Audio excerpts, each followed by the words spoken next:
This is Carrie Cassidy and Bill Ryan, and we're with Project Camelot. We're here on Thursday. It's the 12th. The 12th of February, 2009. And we've got Peter Levenda. He is a wonderful researcher and author. He's very well known for his book Sinister Forces, which apparently is a 3-book series. Also for his previous book called Unholy Alliance, delving into the background of the Nazis. Peter, I just want to say hello. Thank you so much for taking the time with us today. I have to say I'm incredibly impressed by your writing style, as well as your honesty as a researcher in the way that you write. You actually remind me a little bit of Richard Dolan, and I think you know who he is because you cite him a couple of times in your work. Certainly, and thank you very much for the introduction. I'm very happy to be part of this. Great. So what we wanted to do is give the listener basically a background on where you come from, how you come at this material, because I think that's really important. The fact that it dovetails with a lot of what Richard Hoagland, Jim Marrs, Joseph Farrell, and others are delving into, but may even have predated some of their work and their realizations in this area. And we're talking about how the Nazis, how mind control, and how the direction America is going and why we might be going in a certain direction, and what the underpinning occult significance is of all that. And I think your background is just really stellar in this regard. So please just go from here and tell us where you come from and where you've been going with all of this. Well, I'll try.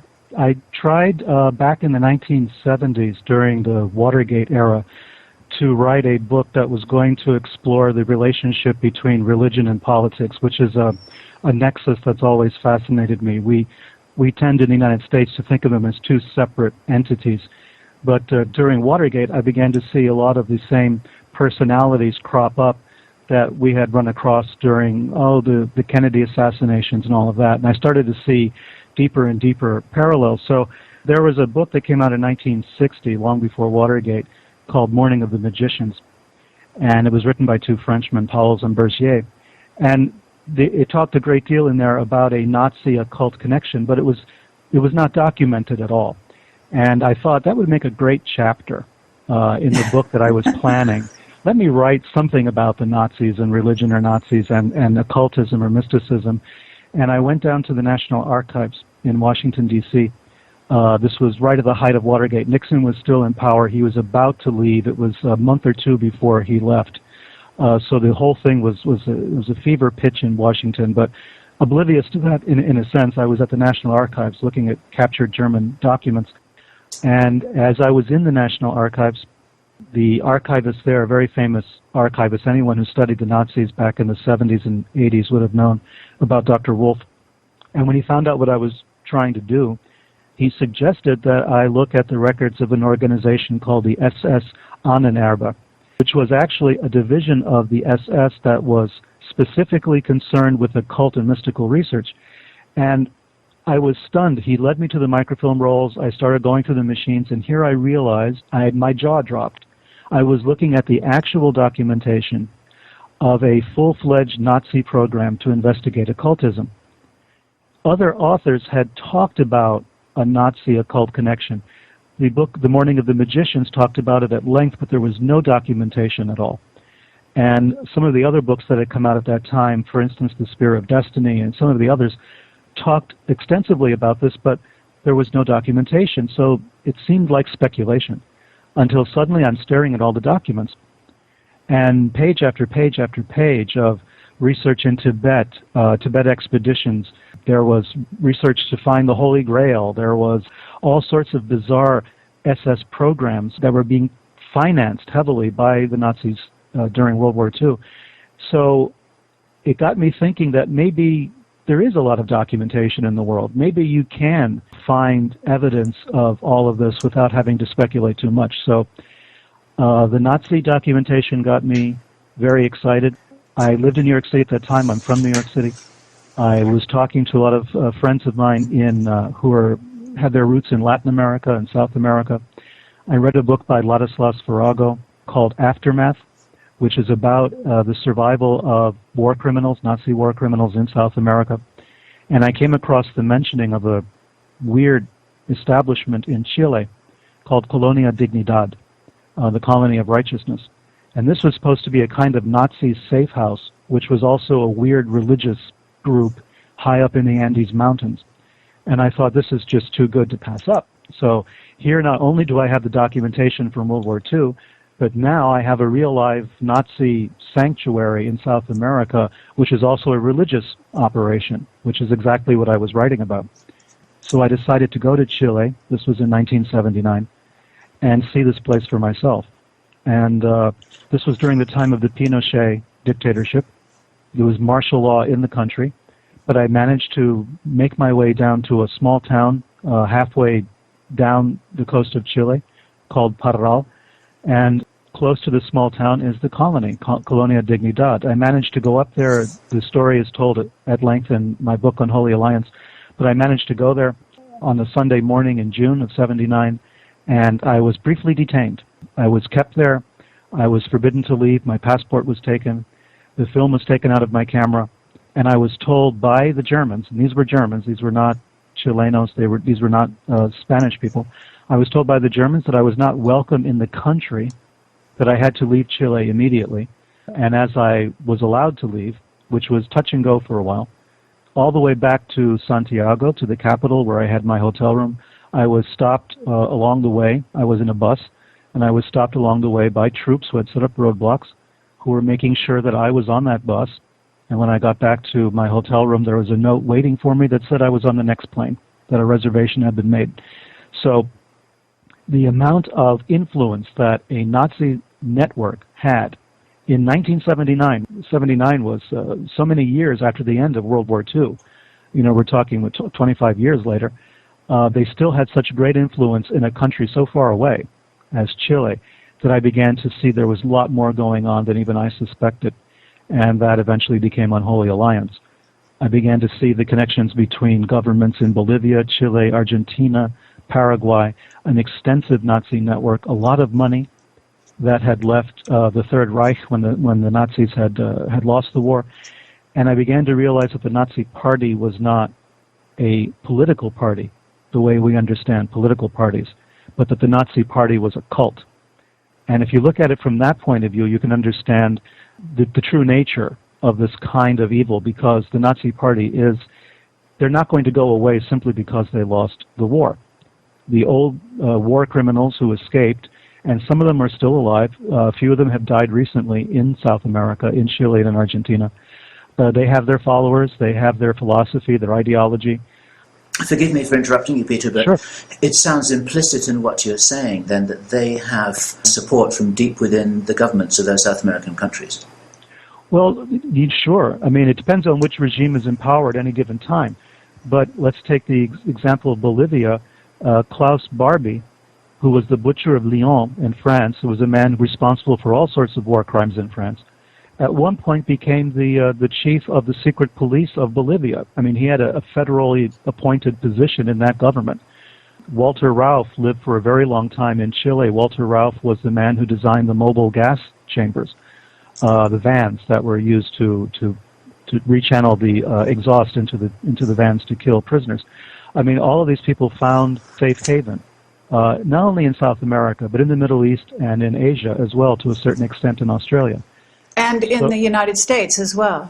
Absolutely, certainly. Of course, we've had many cases here in the United States of war criminals that we found, uncovered, and occasionally shipped back. I mean, a famous one, which got me very involved in the story, was the man who, for a long time, was the head of the Romanian Orthodox Church in the United States.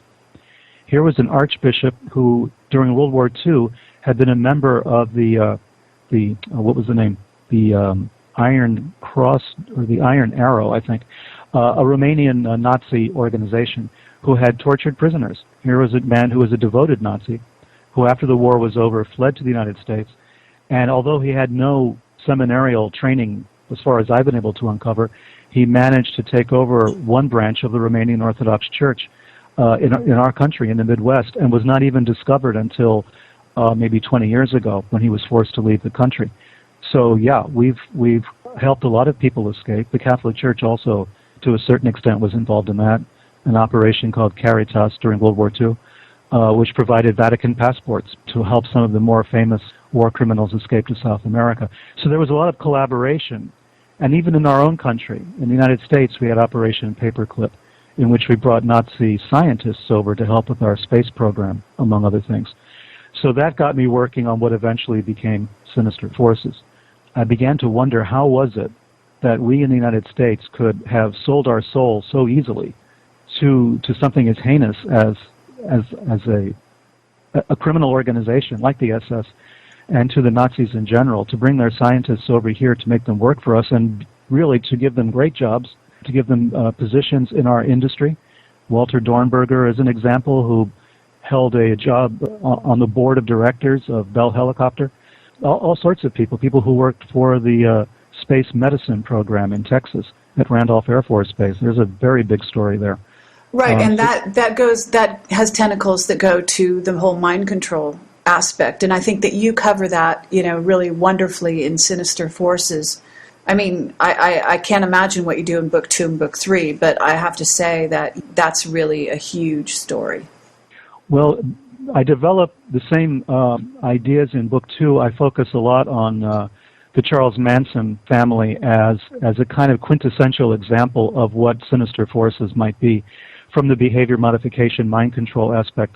And then in book 3, I sort of lay out what I think is the whole story and how this works. I connect serial killers to mind control operations and try to understand. I mean, our country, the CIA in particular, in the 1950s, 1960s, all the way up through until about Watergate, until the 1970s in the Rockefeller investigations, was involved in one of the most bizarre experiments of modern times. I mean, here we were trying to figure out how the human consciousness worked, how to understand memory, volition, how do we erase a person's memory, implant new memories, how do we make a person do something they would not ordinarily do, for instance, commit an assassination, and then forget about it and not know why they did it. I mean, this was something like a medieval king, you might think, is hiring alchemists and magicians, to contact the other world. We were doing that in the 1950s and 60s, and probably still are today. We have operations in which we're trying to understand how the mind works, and then to control it, like a sorcerer's apprentice. Our intelligence agencies stuck their fingers into human consciousness and started playing around with the contents. And what's the answer to your own question, Peter, which you posed just a couple of minutes ago, about how, I think the words you used were, how America could have sold its soul to the extent when it not only brought these Nazi scientists over to American shores to give them great jobs, but actually seemingly embraced their own agenda and took it much further. Were there evil forces at work in America during the Second World War, or was this something that was opportunistic because they realized the magic that they suddenly held in their hands and thought that they could use this to their own ends, and it was too great a temptation to resist? Well, I think, as usual, the causes take place on different levels simultaneously. I think to point in one direction only might be a mistake. I think sometimes it's desired that we do look in a certain direction and not look in another one, the idea of misdirection. I talk about Sinister Forces. I mean, that's the title of my series. And I took that title from Watergate, because that's how I started this research. And, quote-unquote, Sinister Forces were blamed for that famous 18-and-a-half-minute tape gap on the Oval Office tapes, on Nixon's office tapes, where there was suddenly a big gap and no one knew what he had said. I think it was Alexander Haig or Buzzard who had said that the tape, the hissing sound on the tape, was the result of Sinister Forces. And I like that idea, that there was something darker at work. I think that in many cases what we see around us is theater, a kind of theater, and that there are forces that are deeper, darker, less visible, manipulating events. Or I like to think that what we call coincidence and synchronicity is evidence of the action of a darker force or a deeper force. And are those forces also much more ancient? Because, of course, there are many researchers, possibly yourself, who conclude that this whole thing, this whole dark agenda, had its roots 2 or even 3,000 years ago. And it's been growing steadily since then.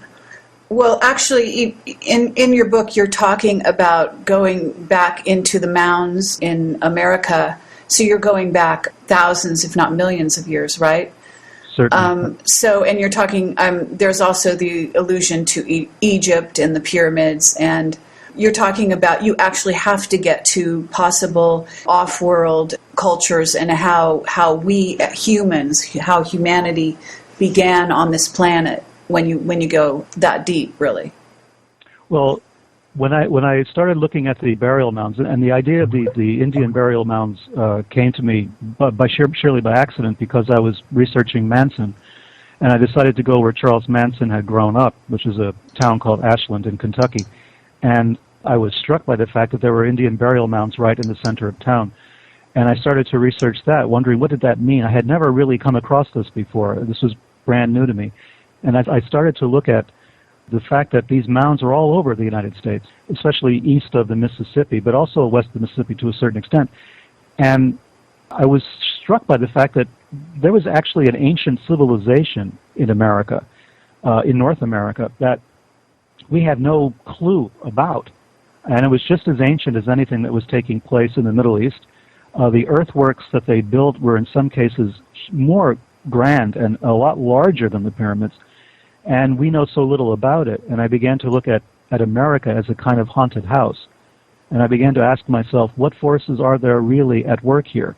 The coincidences that we come across, especially a conspiracy theorist, anybody who begins to investigate the Kennedy assassination is probably the most famous example, will come across dozens and then hundreds and then maybe thousands of coincidental connections between people, places, and events, which drives them crazy.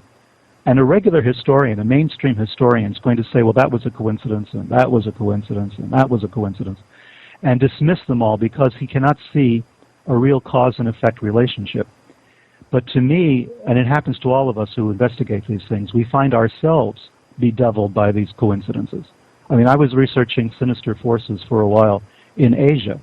I was in Southeast Asia, in remote areas, and I would walk into an old secondhand bookstore and find books that I needed for my research. And they were books maybe on Charles Manson or something that I had never heard of before. Scholarly texts would suddenly appear, or texts would appear that had been written and printed privately by someone involved with the group that I call the Nine.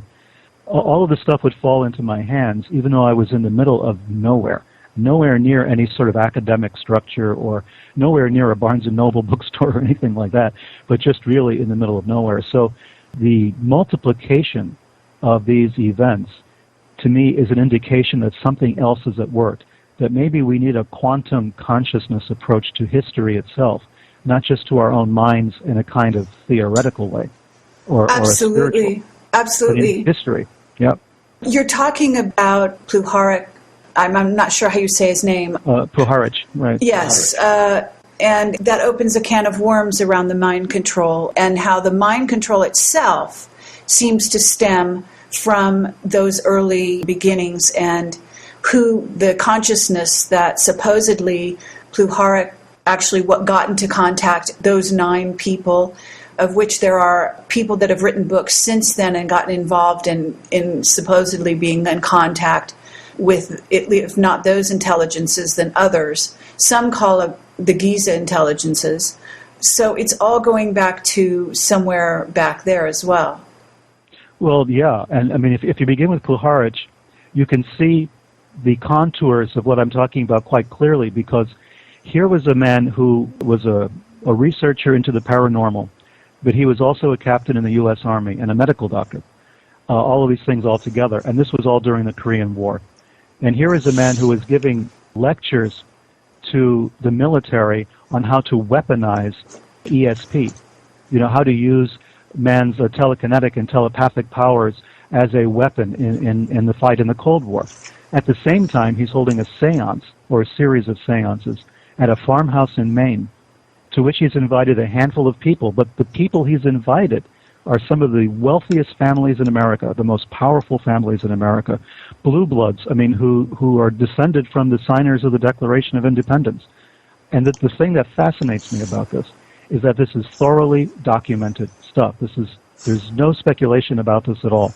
Anyone can go and look it up and find out for themselves that these people did meet, they conducted a seance, they were in contact with some extraterrestrial or supernatural group of beings, which called themselves the Nine. And we're talking about people who were also tangentially involved in the Kennedy assassination, which would take place 10, 15 years after these events. I mean, it's stunning. I mean, you ask yourself, what is the connection? How could this possibly be? What did you think of Picknett and Prince's book, The Stargate Conspiracy, that you must have read as part of your research? I did read The Stargate Conspiracy, and I wanted to shout at Picknett and Prince, just go a little bit further, go just a little bit more, and you will see the connections right back to the Kennedy assassination, because I was thrilled they were writing about these events, about the Nine also. They were writing about Puharich. They had mentioned him. They had mentioned this group, but they had not drawn the connection. They had not connected the dot between, for instance, Arthur Young, who was a prominent member of the Nine, a man who invented the Bell helicopter, which I had mentioned just a little while ago as having been involved with Nazi scientists. When you talk about the Nine, are you talking about a human group or an off-world group, or is this an allusion to two groups of nine? Well, when I talk about the Nine, I'm focusing first on the human group because those are the names of the people that we know. But of course, they were considered to be the earthly representatives of the spiritual or extraterrestrial group that called itself the Nine. What is that earthly group of nine? Well, the Nine included families, for instance, Arthur Young and his wife Ruth Forbes Payne Young, who was a relative of John Kerry's, as a matter of fact, John Forbes Kerry. So we have Arthur Young and his wife, Ruth Forbes Payne Young. We have a DuPont. We have an Astor, all as part of this group, as well as Puharich. So the Astor family was there, the very wealthy American and British family, the Astors. Of course, everyone knows the Astor and the Waldorf Astoria, et cetera, et cetera. John Jacob Astor was on the Titanic. So we have the Astor family. We have the DuPonts, of course, extremely powerful, wealthy, influential American family. And we have the Forbes, as in Forbes magazine and Steve Forbes and all of that. That family was represented. Her name was Ruth Forbes Payne. Payne was one of the original signers of the Declaration of Independence. She is a direct descendant along that line by marriage. And Arthur Young himself, the inventor of the Bell helicopter. So you have a family grouping here of some of the most aristocratic family names in America. If we had royalty, they would be DuPonts and Astors, Forbes and Paynes. Did they call themselves the Nine? Or is this your term for them? I mean, did they have an agenda or some kind of a thesis or a reason for being together and were recognized as a group of that size? Well, they called themselves the Nine in this fashion. They held a seance. Puharich was conducting a seance. He had a medium from India, a Dr. Vinod. And Vinod was in telepathic communication with a group of beings that was somehow in space, hovering over the earth, and there were 9 of them. And they told the group of 9 individuals, we are 9 and you are 9. Therefore, you are the Brahmins who are going to bring a new wave of enlightenment or a new wave of evolution to the planet. We're going to use you as our vehicle for causing this kind of spiritual evolution, this jump-starting of evolution, if you will. Okay. And this was also a takeoff on basically what the Illuminati had been, their philosophy since the beginning of the group that we call the Illuminati, of which these families are all part. Well, that's the implication. I mean, otherwise, why are these people, as I said it before, some of the wealthiest individuals in the United States are in Maine in a barn in the woods on New Year's Eve when they could have been anywhere else in the world because they had the money, they had the wherewithal, they had the connections. Instead, they're holding seances in the freezing cold in the winter in this barn. What is the motivation for this? What is the purpose? How do they know each other? We don't know so much about that. We know that Puharich was the guy bringing them all together for the seance, and they willingly went and took part in this endeavor, not just once but several times. So their motivation on their own, I don't know. I wouldn't want to speculate except to say we're talking about the most powerful people in our country at the time. And the analogy that you're drawing here is that there's good evidence that the Nazis were doing something similar both before and during the war, and yet you're saying that this practice of powerful individuals from powerful families in a powerful nation state are suddenly doing the same thing several decades later. Well, yes, less than 10 years later. If we count the end of World War II as 45, these people were meeting in the early 1950s. And what Himmler was doing himself, I went and visited in Germany, the castle that he had renovated called Wewelsburg. It's near the town of Paderborn in Germany. And this castle was developed by him to be a kind of Vatican for the SS. It was going to be their spiritual headquarters. And he was conducting very similar rituals there. He had duplicated a kind of round table, a sort of Arthurian Camelot kind of idea. There would be 12 knights around it, which were the highest-ranking SS officers, and they would gather in meditation at this table in a room which was directly over a crypt. And in the crypt would be placed urns containing the ashes of SS officers as they died, the high-ranking ones. There was a special niche for each one. There were swastikas engraved in the floors and the whole 9 yards. And so the similar idea of meditation, of trying to contact supernatural beings to guide the SS, was now being duplicated by a group called the Nine. And if we think in terms of race, the SS, like all the Nazis, were obsessed with race and racial purity. Suddenly with the Nine, we have, as I said, the blue-blooded American families, DuPonts, Astors, Paynes, Forbes. We have this gathering of the, for want of a better word, the most racially acceptable to the Nazis grouping in guided meditations in the woods, doing the same thing, except there were not 12. In this case, there were 9, very specifically. So I'm not trying to draw too close a connection between what the Nazis were doing and the Nine. The practices were quite similar. It was a group seance. It was a meditation. It was something to do with evolution of the race. Okay, so you have a lot of the same themes. But there. What you also, I think, continue to investigate is to find out where that information that they were receiving from the Nine went from there, because I believe there is a trail that connects through SRI and Hal Puthoff and Inga Swan, remote viewing, and actually then circles back and also has to do with, were people that were involved in mind control then utilizing some of that information, and or is it guiding, for example, the agenda of the Illuminati to this day? Well, it certainly did make that route that you just described. And the connective tissue in all of this, of course, is Andrija Puharich. Puharich was the man largely credited with having discovered Uri Geller, for instance, the famous Israeli psychic. He brought Geller to SRI in California to be tested. And there was also a connection with SRI and that grouping with the people at Jonestown. The connections are vast with all of this, and if you start pulling at the threads, What's you'll become extremely paranoid. Well, yes. In Volume 2, I have about 100 pages alone just on Jonestown, because the amount of work that has yet to be done just to decode that event, is still enormous. We really know very little about what really happened at Jonestown. But slowly but surely, more and more information has been revealed over the last 20 years or so. Some of it by a good friend of mine called Jim Hogan, an investigative journalist who spent a lot of time researching Jonestown and came up with some of the CIA documents to verify that Jim Jones himself was some kind of contract agent with the CIA. He had what's called a 201 file at CIA. So we know there was a connection there. But as far as the connection with SRI, I think it was Russell Targ, if I'm not mistaken. I believe it's Russell Targ who was the man who was involved with both Jonestown and SRI and Hal Puthoff. There's also the link back to Puharich as being part of working for the CIA. Yes, as far as Uri Geller was concerned, Geller always said that Puharich was his handler for the CIA. He's made that statement several times.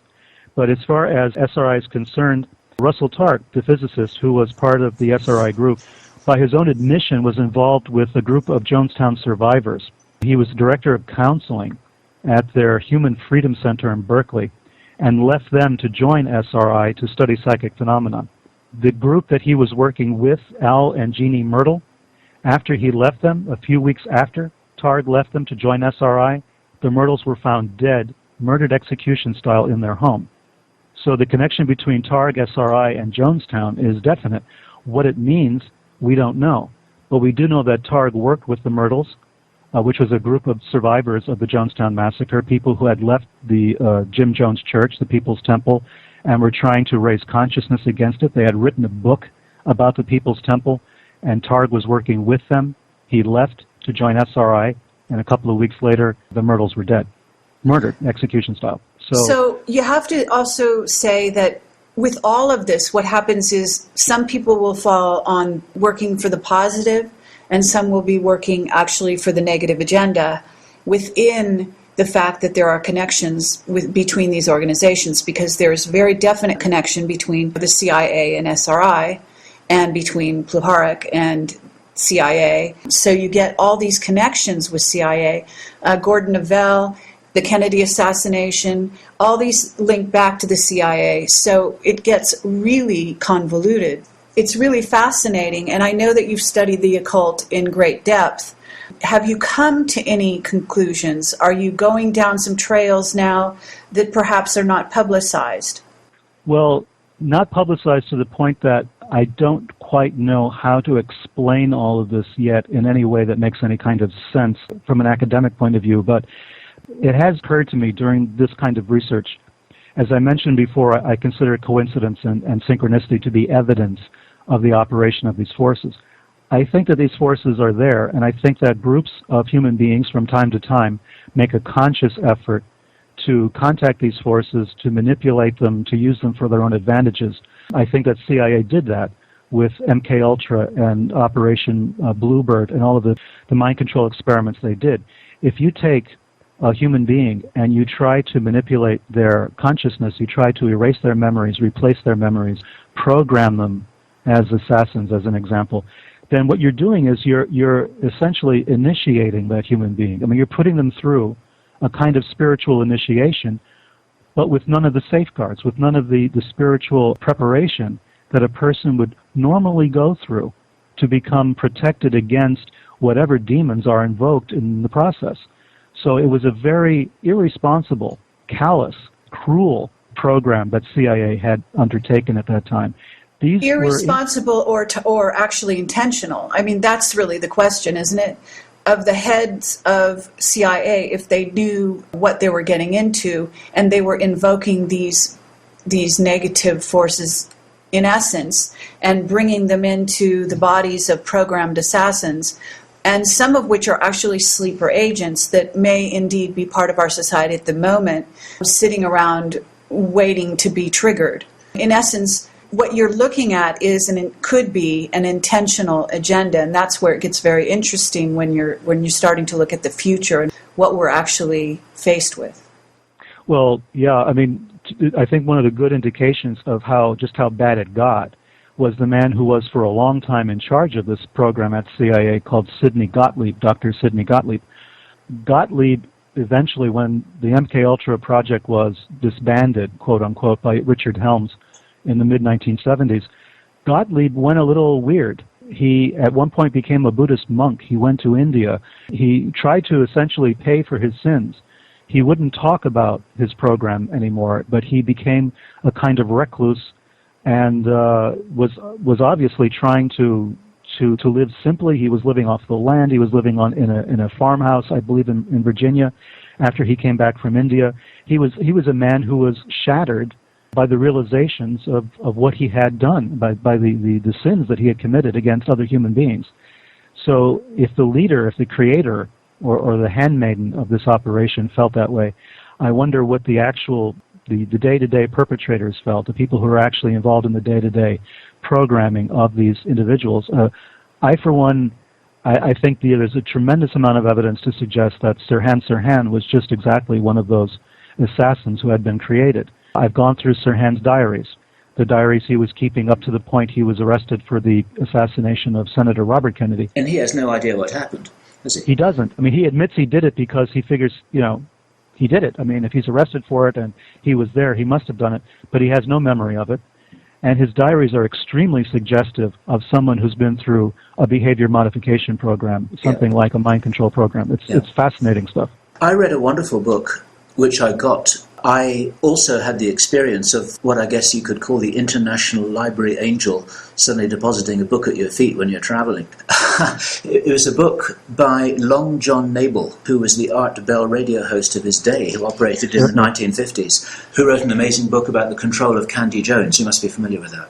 Yeah, I do. I'm fascinated by that account as well, and I think it's genuine. It's been attacked, of course, by other researchers and authors by saying that Long John Nebel kind of made it up, or Candy Jones never went through this. But if you really go through, and as I do, which is the thing that I do, is I go through and I try to document what goes on. I met Candy Jones a couple of years before she died. I was actually interviewed by her on radio in New York City. And from my point of view, what she discusses, especially her trips in Asia and in Taiwan, have the absolute ring of truth. I mean, I've lived in Asia for a long time. I've traveled in those countries. The things that she discusses, I believe, actually did occur. Mm-hmm. I think that she did not make them up. I can recognize the places she's talking about. So I read that book several times, and it rang very, very true to me. Yeah. This was not a sensationalistic thing that she was making up. I really do believe what she said had happened. So where are you going now with everything? Because you don't really keep your blog up. You had been talking about McCain as a possible mind control victim, and I think there's great evidence to that effect. I'd be interested to hear what you have to say about Obama.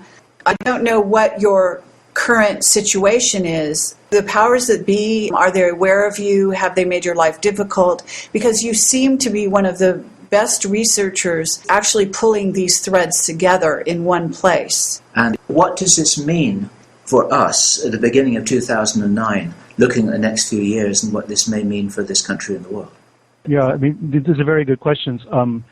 I took a little time out for a while to get a graduate degree in religion, and the thesis that I wrote, I published as Stairway to Heaven, which came out about a year ago. And I have another book on the Freemasons, which is coming out in April. I've kept my hand in all of this, and I've been doing a lot of academic type work on the one hand, and then a lot of investigative work on the other. The political situation, the way I look at it these days, as I mentioned before, is theater. It is basically theater. We are watching a play being acted out in front of us, and we're all willing or unwilling audience members in this play. I think we have to not believe a lot of what we see as being real, quote unquote. It's a kind of consensus reality. We all kind of agree that certain things are real and certain things are not. And I always like to talk about the root of the word reality, because the word comes from a very interesting Indo-European root, which also gives us royal. It gives us what is real and what is royal. And basically what that means is, to me, whatever the king says is real, is real. In other words, there's a kind of agreement that we all enter into, a kind of contract where we agree that certain things are and certain things are not real. And I think we've come to the point where we have to revisit what we call real. We have to revisit reality to a certain extent. We have to come up with a new paradigm, a new way of looking at reality, because it's not working for us, the old way of looking at it. We're too easily manipulated. Our country has made a science of the manipulation of reality since at least the Korean War, if not before. Communication science, which is being taught in the universities all across the country, came into being as a result of World War II and psychological warfare studies. I mean, the same guys who created psychological warfare for use during the war were the guys who, in the private sector, developed programs for teaching advertising, marketing, and communication. Mm-hmm.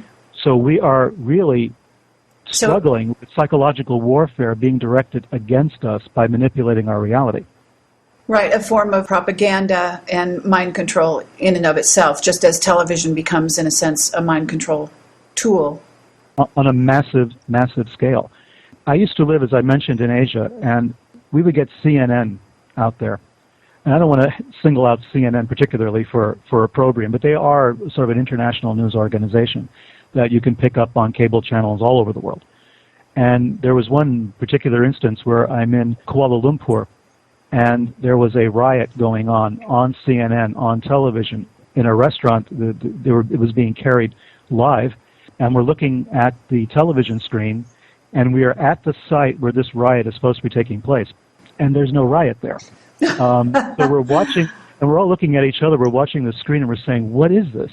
And it turned out there were 3 or 4 people in a corner somewhere, and a camera was on them. And the way it looked as if there were all of these really angry people rioting. And I was getting a phone call from friends of mine saying, "Go away, get out, there's a riot taking place, we can see it on television." And we're all sitting in the restaurant saying, "Well, where's the riot? You know, there is no riot." I mean, it was manufactured news, essentially. And if that happened that one time, how many other times has this happened? You know, how much of our news is being manipulated or controlled or created, you know, as we watch it? Right, but as a researcher going into this as deeply as you have, you must be able to look towards the future and come to certain conclusions and or think about certain uninvestigated trails to look down. I am curious, do you think, for example, there are sleeper agents because, you know, we keep having these incidents happen and they seem to be evidence of mind control operations in which you have school kids suddenly flipping out and so on and so forth. Where's it all headed? Well, if we characterize the agents of this madness as individual human beings, we might be missing something darker and something deeper. I believe that there are individual agents, of course. I mean, that's what I investigate, that's what I write about, that's where the evidence leads me. But sometimes I think that there is something else at work here. I think that there is a kind of level of consciousness that is creating this for us as well, and that we're victims of it because we haven't learned how to fight back. We haven't learned how to take control of our own consciousness. We're essentially allowing others to do that for us.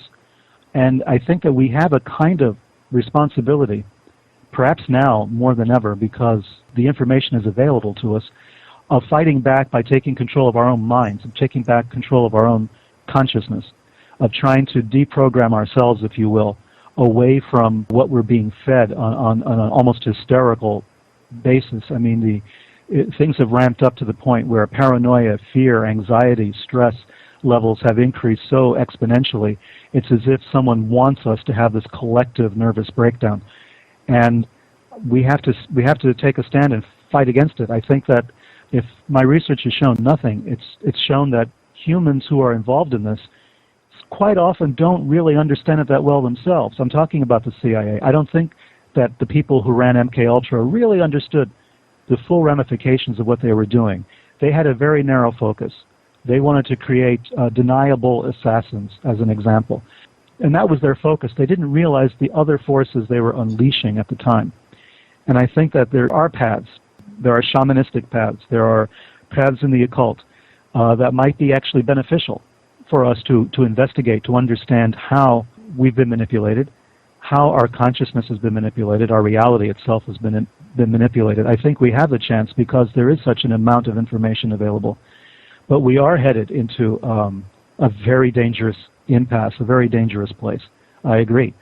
But I think that we don't realize how much power we have as individual human beings, or as small groups of individual human beings, to combat this madness. And I think we can take back our minds and our lives from these forces, from these sinister forces. Are you able to say anything, do you feel, about the role of the Vatican? How much time do you have? You know about the work of Eric Phelps and that large body of research that he, among many others, represent, and I just wondered if you could pull some of those threads together, once again, for the benefit of our listeners who would like to see as much of a summary of the big picture as you're able to present here. Right. I grew up as a Roman Catholic. I was born into a Catholic family in the pre-Vatican II days. And when Vatican II happened, I was actually kind of disappointed. I didn't like all of the, guitar playing masses that were taking place and all this stuff. I felt a little cheated of the mystery somehow. But then as I started to research the Nazi information, that's when I phase one of my disenchantment or disenlightenment or whatever you want to call it took place. And that was understanding the degree to which elements within the Vatican had assisted war criminals with hideous records to escape, how they protected them at safe houses throughout Europe and then in Latin America, how they gave them Vatican passports, how we had the spectacle of Nazi war criminals dressed as priests entering Argentina, entering Brazil, In one case, performing a marriage ceremony as a priest. I mean, I can't even imagine what that poor family would have felt had they known that it was a man responsible for the deaths of hundreds of, if not thousands of people, blessing their union as a fake priest. So all of this that was phase one. Phase two was realizing that what we've been told about Christianity itself, particularly about the Catholic Church, is based on so much disinformation and so much manipulation of history and historical facts that we really don't know what the Catholic Church is anymore, or what it ever was. We don't know what's going on there. I mean, the Vatican scandals, the Masonic scandals, the Propaganda Due P2 Masonic scandal alone should have alerted people to the degree of perfidy and cupidity that was taking place within the Vatican. I mean, we had Licio Gelli and Roberto Calvi, all of these characters who were heavily involved in the Vatican and at the same time financing right-wing terror squads, assassination squads in Europe, in Latin America, working with Francisco Franco, the dictator of Spain for so many years, heavily involved with fascist organizations and operations. It was mind-numbing the extent to which this was taking place. So I have a very hard time. You know, I'm a thankfully very lapsed Catholic. You know, I want to stay that way.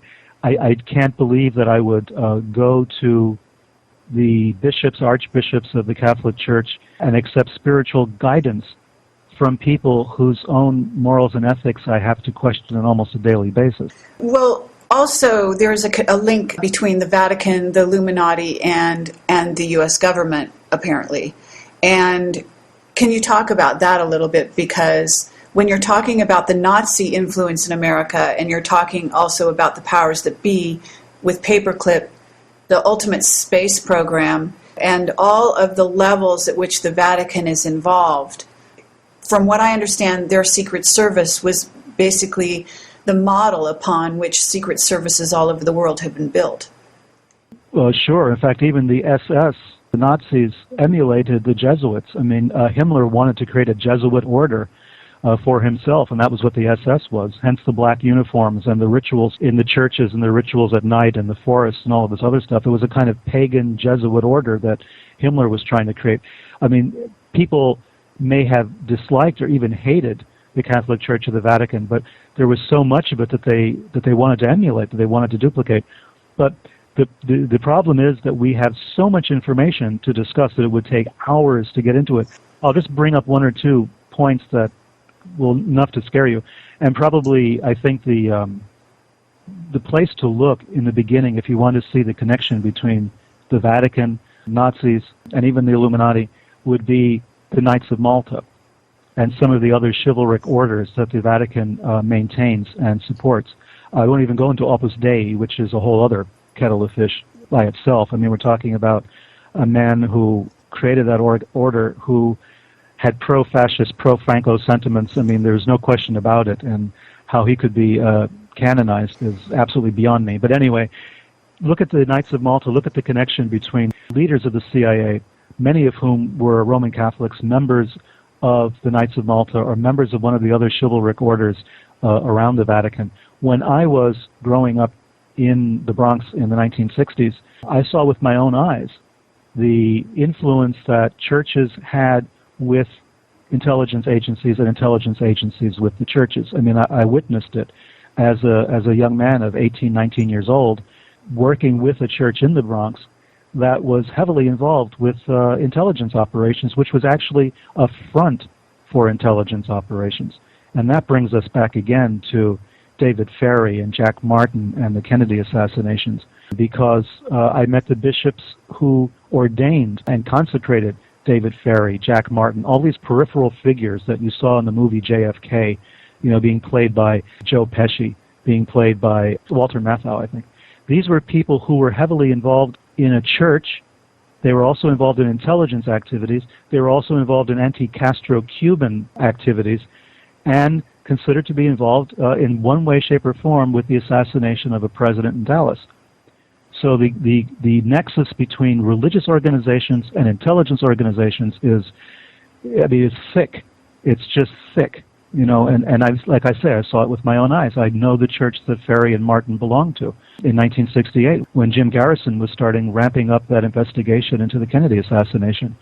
David Ferry died mysteriously, but he was a priest and a bishop with one of these churches. So, don't you also get into maybe what's going on with the agenda in terms of how this plays out, for example, in the economy of the world going, downhill, and the desire for the one world government, and how there are certain problems being created so that a solution can be created, as you know, possibly David Icke's work in that area. So what I'm wondering is, are you following those threads such that obviously you see the economy going down in America and around the world? There are sacrifices, blood sacrifices. Some of these things are, or maybe even all of them, are actually planned as some kinds of sacrifices to these hidden dark entities in order to make certain things happen upon this planet. Well, if we don't characterize the economic situation as a purely economic situation, I think we can see more clearly what's taking place. In a previous era, this might have been a vast military conflict. It might have been a World War III or a World War IV or something. Now we're fighting that same war, but we're using economics to do it. This is a different approach to the same type of general control that's being exerted over the world. I mean, the whole world cannot go broke. The money is somewhere. That's the funny thing. The humorous part of this thing, if you want to be funny about it, is the fact that, we're thinking that the whole world economy is going down, but basically what happens, especially with capitalism, is somebody gets rich and somebody gets poor. So who's getting rich? During Watergate, we were told to follow the money. And I think if we follow the money today, we can find out who's doing what to whom. We can find out who's actually doing this kind of control. I've been looking at it. I've been trying to following the money in today's economy is extremely difficult to do. I think even members of Congress are finding themselves totally unable to even explain what's happening. Some of them are not able, some of them are strictly not willing. But if we can follow the money, if we can start pulling the threads on the money over the last 12 to 18 months, we can probably figure out who's behind this thing. And for me, it's been very difficult to do, although I've been trying to cover it. I think the answer is out there. I think, as Fox Mulder used to say, the truth is out there. But we have to look at the evidence, and the evidence is there. It's very hard to figure out. If we're talking about manipulation of the world economy, it's because we're being prepared for something else. Obviously, there's an agenda. It's not strictly to make some people rich at the expense of others. That's been going on forever. We don't need a collapse in the world economy to do that. So if a collapse is being engineered in the world economy, it's to create a circumstance or a set of circumstances conducive to another phase of action, which has nothing to do with the economy. As you said, it might be a one world government, possibly. It might be something more heinous than that. A collapse of the economy may be a way to keep in place the types of controls that were put into our government during the last 8 years. It may be a way of preempting any kind of change that we thought we were voting for, some of us anyway. So there may be a way to, as 9/11 essentially was a Reichstag fire, which gave a president total control of the government in terms of the Patriot Act and everything else. Collapse in the economy is essentially another 9/11. And it's going to give the government additional powers that it never had. It's just another kind of control, demolition. It's another kind of control. It's a what's the word I'm looking for? A consolidation of all of this. If we put the Patriot Act and some of the other things that took place, the wiretaps, the illegal stuff that's been going on, and we now couple that with government control of banks and corporations, we have fascism. Some people are talking about creating socialism or communism here, but fascism is also a wedding between the state and the corporation. It's not just socialism that we're talking about. The one thing that nobody wants to talk about is the fact that we've been creeping closer and closer to fascism in the last 40 or 50 years. And that scares me, believe it or not, more than socialism does or even communism. What frightens me most is a kind of fascism, an American style of fascism. Well, I mean, this is the premise of Jim Marr's book, as you know. Yes. And it is basically a fait accompli in the minds of many, even behind the scenes with Richard Hoagland and his investigation into NASA and the symbolism there and the paperclip background behind, the space program. So the agenda seems to have been a kind of fascism that stemmed out of World War II and is being continued today. But where is that going? Once they have total control, then what? It's almost like they already have total control as it is. One wonders what next. And the only thing we've gotten so far in our study of this mystery is the idea of population elimination. In other words, they want to eliminate large segments of the population. They haven't been able to do so with other means, but if not that, and with viruses and so on. In other words, this control you're talking about has to lead to something, because control is something they've, in a sense, always had. But they're tightening it, and as you say, they're consolidating it. So with what purpose in mind? Well, that's another good question, and it's something, too, that would probably take a long time to try to analyze. I think that the powers that be, quote-unquote, are not 100% happy yet. They don't really feel they have the kind of control they would like. Part of the reason for that is the explosion of technology, which seems to be getting out of control. You don't notice it perhaps as much in this country as you would overseas, where this kind of technology, the internet in particular, has given people at the grassroots level a voice they never had before.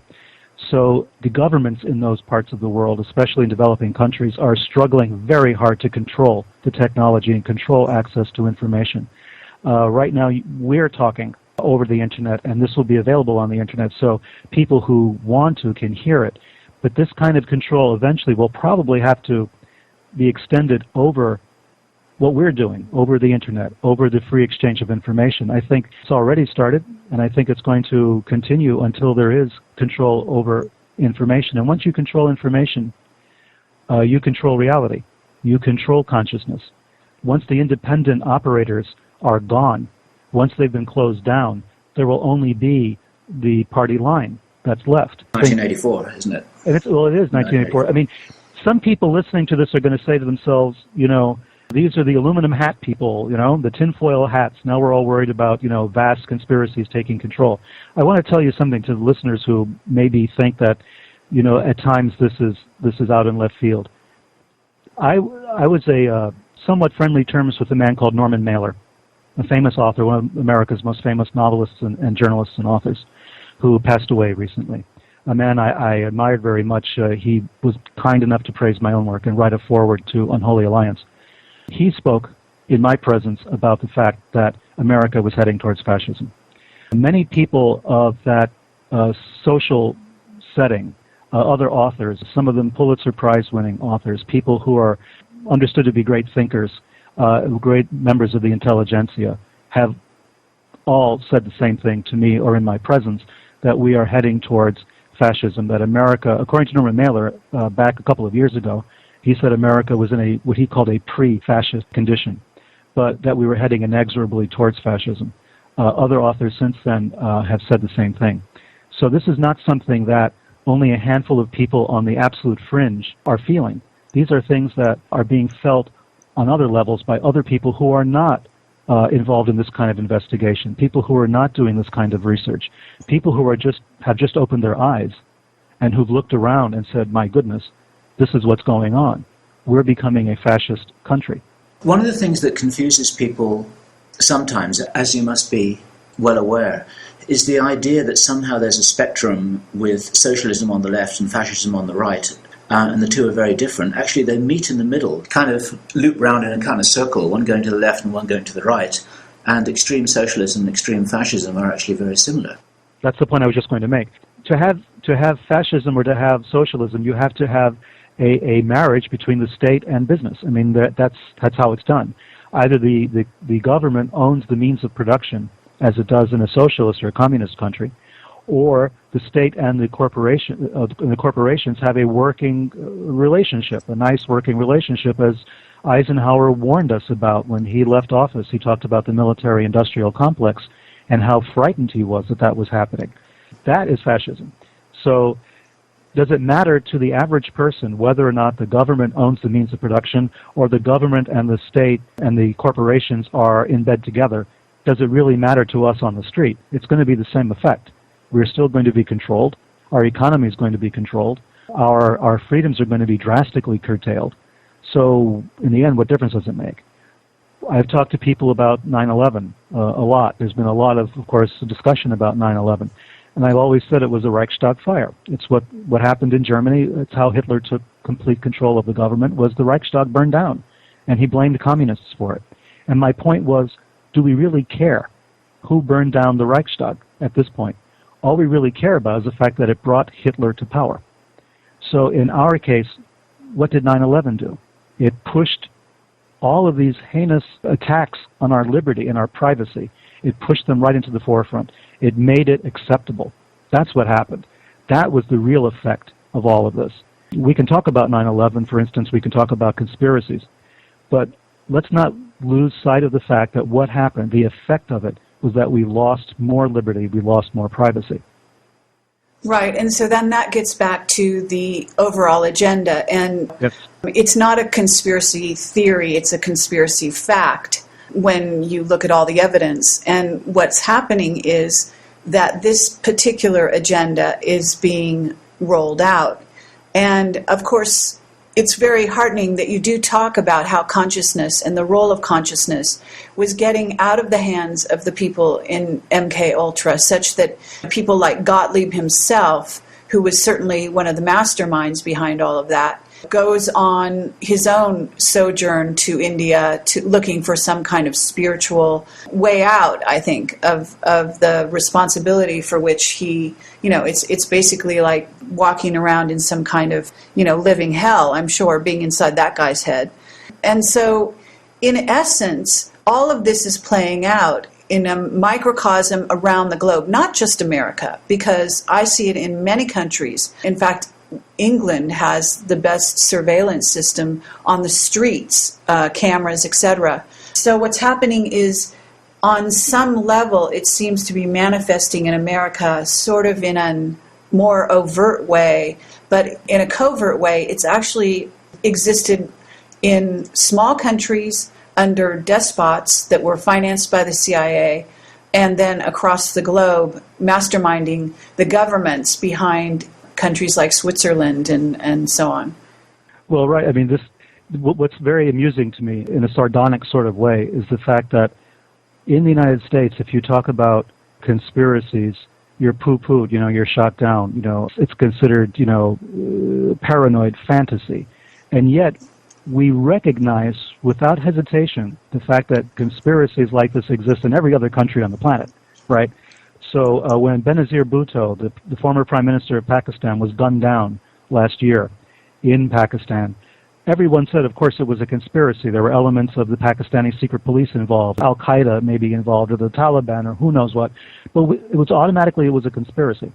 However, according to mainstream historians, not a single person assassinated in this country has ever been assassinated by a conspiracy. No conspiracy, nothing to see here, move along, right? Yet we have this idea somehow that the U.S. is immune to these events, and yet we overthrow dictators in foreign countries. We've overthrown and committed assassinations in Guatemala, in Iran, back in the days of the Shah. We overthrew the government of Allende in Chile. We put Pinochet in power. All of these things we do on a regular basis, and we've done it for years and years and years. And yet somehow it doesn't take place inside the United States. Why is that? Why is it so impossible to believe? Right. And I think that, though, nowadays it's a lot easier to sort of get people to not so much believe, but really understand what, the roots of conspiracy. And ever since the death of Kennedy, I think that America's eyes have slowly been opened along those lines, at least many. Although certainly 9/11, you still get people not able to accept the possibility that a conspiracy took place there. So again, I guess we've gone full circle with you in many ways. we're going over some material here that is just, the roots are everywhere. The conspiracies, if you will, are everywhere. It's very heartening to know that you are behind the wheel investigating all of this and documenting it and pulling as many threads together as you are. I encourage people to follow your work. I certainly want to read a lot more that you've written. Where I'm going now, I'm still in the midst of all of this. I'm still in the midst of researching. I don't know what my next book will be. As I had mentioned, I have a book on Freemasons coming out in April, which is kind of a look at the connection between the Masonic Society and the Mormons and some of the occultism that was taking place in our country before, during, and after the Revolution, the American Revolution. So I look at the connections that were there. It's a kind of a general look at Freemasonry. I'm not a Freemason myself, of course. That's coming out in April. Stairway to Heaven was really more about Kabbalah and Chinese alchemy and that sort of thing, a very spiritually oriented book trying to understand some of the implications of some of the ancient writings.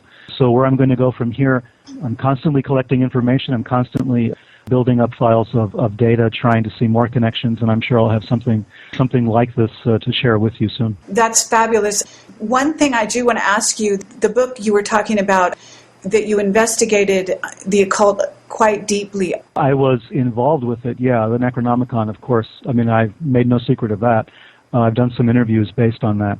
That was an occult work that I think today, it's one of the critical texts probably of the mid-20th century on occultism.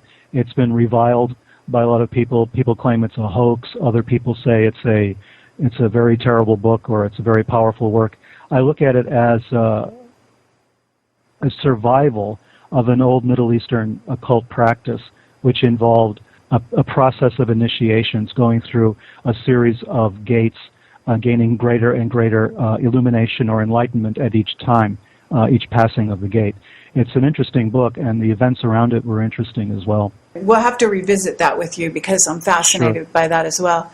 Well, thank you, Peter. This has been fascinating. We're both really very interested in what you're going to be doing in the future, as well as to get into your work after this conversation. And thank you for taking the time today to talk to us. It was my pleasure. Thank you very much.